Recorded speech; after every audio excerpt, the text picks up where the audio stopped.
रहीम अस्सलाम वालेकुम। मिशाल देसी ख़ाबे में आपको खुश आमदीद। मैं आज बिस्मिल्लाहिर्रहमानिर्रहीम आज मैं बनाऊंगी मेथे की पिनियाँ। ये मेथे हैं, आप किसी बाज़ार से ले लें, बाज़ार से इस तरह के मेथे। और ये मैं चौथाई प्याली मेथे की लूँगी और हम इसे इस तरह भूनेंगे।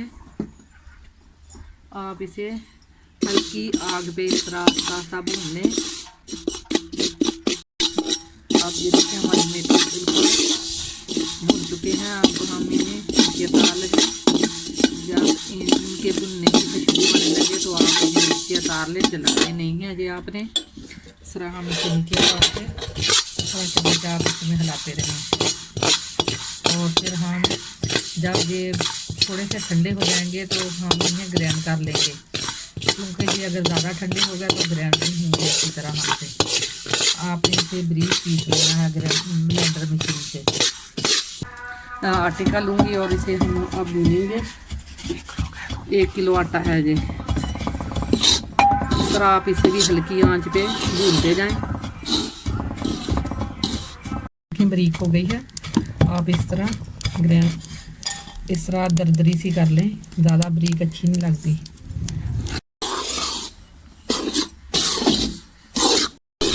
ये देखिए हमारा आटा अच्छी तरह भून चुका है।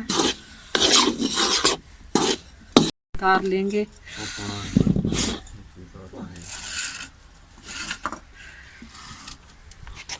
और आप इस तरह चम्मच हिलाते रहें ताकि ये नीचे ना लगे। और अब हम इसे छान लेंगे। छाननी से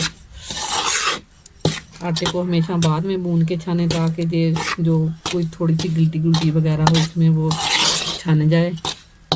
ब्रीक पीस लिए हैं ब्लेंडर मशीन से। आपके पास अगर नहीं है तो आप किसी कुंडी में डाल के इसे इस तरह ब्रीक कर लें। अगर ब्रीक नहीं होंगे तो ये बहुत आपको कड़वे लगेंगे, वैसे भी इनका जायका बहुत कड़वा होता है। आप इतने ही इस्तेमाल करें। आप कम या ज़्यादा कर सकते हैं, लेकिन ये बहुत कड़वे होते हैं, इसलिए मैंने ये पौनी प्याली ली है।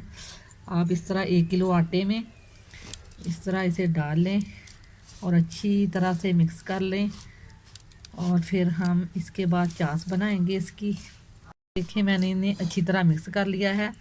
ये मेथे जो हैं, अगर ये इस तरह अच्छी तरह मिक्स नहीं होंगे तो ये आपको बहुत ज़्यादा कड़वे लगेंगे, कहीं से कड़वे आएंगे, कहीं से मीठे आएंगे। इसलिए आप इस तरह मिक्स कर लें। इन मेथों के बहुत ज़्यादा फ़ायदे हैं। ये मेथे हमारे जिस्म की दर्दों के लिए बहुत ज़्यादा अच्छे हैं। आप इस तरह की पिनियाँ बना के सर्दियों में ज़रूर खाएं।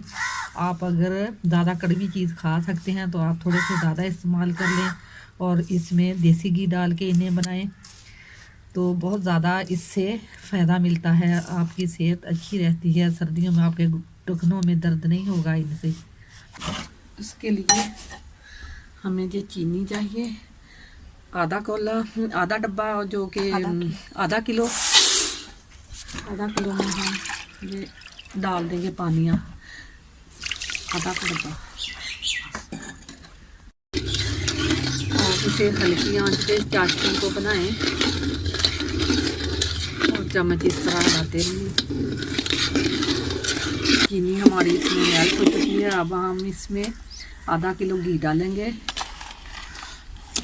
आधा डब्बा।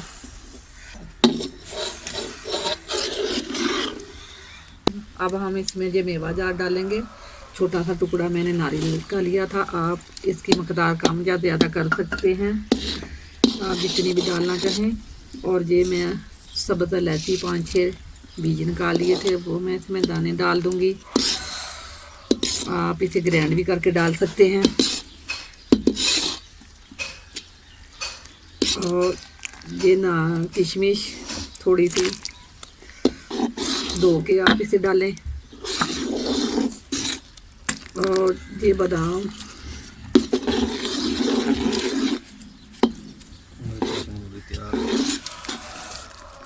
आप ये देखें हमारी चाशनी बिल्कुल तैयार हो गई है और इस तरह ये तार बनने लग गया है। अब हम इसे नीचे उतारेंगे। अब हम इसमें आटा मिक्स कर लेंगे जो मैंने मिक्स करके रखा हुआ था। और इस तरह आस्ता आस्ता इसे इसमें मिक्स कर लें। आपसे गुजारिश है, आपको मेरी ये रेसिपी अगर पसंद आए तो मेरी रेसिपी को लाइक करना, शेयर करना और मेरे चैनल को सब्सक्राइब करना, ताकि मेरी हर अच्छी से अच्छी वीडियो आप तक पहुंच सके। अब हम इसे थोड़ी देर के लिए ठंडा होने देंगे, फिर हम इसकी पिन्नियाँ बनाएंगे। आपने ज़्यादा भी ठंडा नहीं करना, इतना ठंडा करना कि आप आसानी से पिन्नियाँ बना सकें, आपके हाथों को गर्म ना लगे ज़्यादा। इस तरह आप एक एक करके पिन्नी बनाते जाएं। ये देखेंगे अब हमारी पिन्नी बन रही है। घी भी आप आधा किलो से थोड़ा सा इसमें ऊपर ही डालें, क्योंकि ये मीठे खुश्क बहुत होते हैं, घी को जल्दी आसानी से ये जज़ब कर लेते हैं। देखें